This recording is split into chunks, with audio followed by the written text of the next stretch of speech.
Hey guys, what's going on? IceDimp here, and today I'm bringing you a guide on how to get some quick and easy bar on Borderlands The Pre Sequel. The method I'm going to be showing you requires no third-party programs and can be done pretty much as soon as you reach Concordia.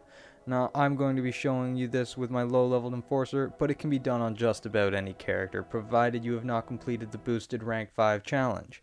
Now, let's get right into it. So, to start with, once we've made it to Concordia, we are going to want to get our boosted challenge as close to level 5 as possible. Ideally, we want one boost away. Now, we could do this anywhere, but it takes a really long time, so the reason we have chosen Concordia for this is that there's a really good spot to get boosts at that lets you get hundreds of boosts per minute. Now, to get there, we're just going to head over through Nurse Nina's place and up the stairs to the glass hallway that looks out over Elpis. Ah, Elpis, how beautiful. Once we reach the hallway, we are going to want to stand facing the angled corner, which you might notice has a bit of an invisible point to it. Jump while walking into the edge of the wall and continue this until you land on an invisible ledge. At this point, jump so that you touch the roof. This might take a while, but once you get it, you're going to want to adjust your controls so that your jump is set to your scroll wheel on the mouse, because double jumping almost 5,000 times might hurt your fingers a bit. So head on over to your settings and change the key binding for jump. Don't worry, it will automatically switch with whatever you have jump set to, so changing it back will be quick and easy. Now what you're going to do is continuously scroll to jump. Since you're cornered into the roof, but it still lets you jump, you're able to continuously use your boosts and rapidly accumulate them for the challenge. You'll know it's working if the oxygen bar under your health is slowly falling. As you do this, you will get occasional progress updates as to how much you're at. Pay close attention to these as to not pass the 5,000 needed for the challenge. If you do, don't panic. Simply press Alt F4 to close out of the game without saving and start doing the boosts again. Once you get to your last couple of boosts, you're going to want to finish them manually, leaving one boost for completion, and make sure not to jump again or you'll have to Alt F4 and start the boosts over. After you finish this, you're going to want to head over to your save files. Now, if you're unsure how to get to your save files, you can either search Borderlands The Pre Sequel in the search bar or go to Documents, My Games, Borderlands The Pre Sequel, Willow Games Save Data, the bunch of numbers, and then you can see your saves. The file with the most recent date modified is the one you want. To this, you're going to want to edit its name and its backup file and add something into the name so they won't show up when you load the game. Then copy the file that does not have the dot back in its name and paste several copies of it into the file. Each of these you will have to rename with the specific format of save with a capital S and then a 4-digit code with the extension .sav. What this does is it creates multiple copies of your character, each of them one boost away from completing the challenge. These will become visible once you open up Borderlands The Pre Sequel again, and your original character will be hidden. Unfortunately, I do not know of a way to save these files so you can rapidly repeat this process, so it will be the part that takes you the longest. If you do try to copy them so that after you complete this and delete the finished copies, then it will give you an error saying it isn't able to find the file locations to paste them from when you try to paste these files back in.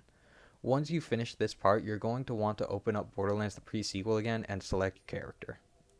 You may notice all of the copies you made selected when you do this. However, don't worry, just simply select any other character that you have, or even choose to create a new character when you do this, and go back and select the first copy you made. Once you load back into the game, you are ready to complete the challenges. Each of the characters will be able to gain bar from doing a single boosted jump, so you'll want to complete them and switch between the characters as fast as possible in order to finish this as quickly as possible.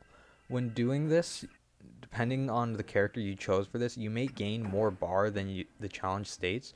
What I believe is happening is that the game is registering the copy as a brand new character, and thus it ends up adding all the copy's base bar onto whatever your current bar is.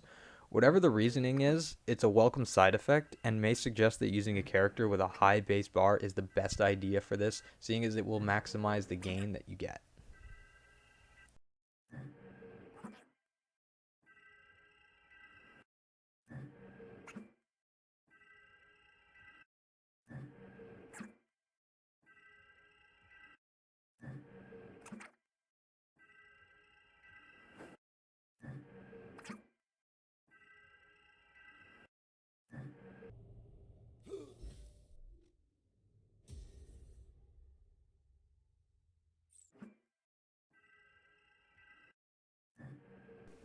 This unknown bar gain can be seen here on this final copy.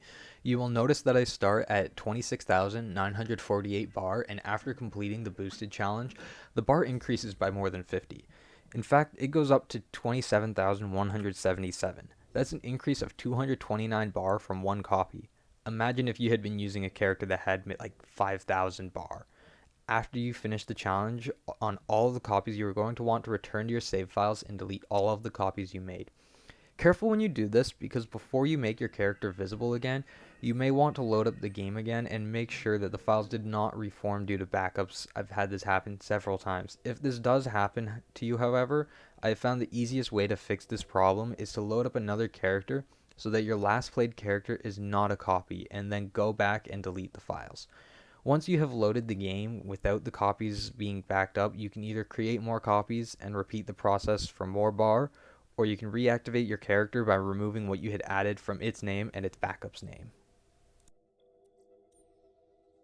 If this guide helped you up your bar game, or if you figured out a way to rapidly create the renamed copies, please let me know. I'd love to hear from you guys down in the comments. Anyways, until next time, thanks for watching.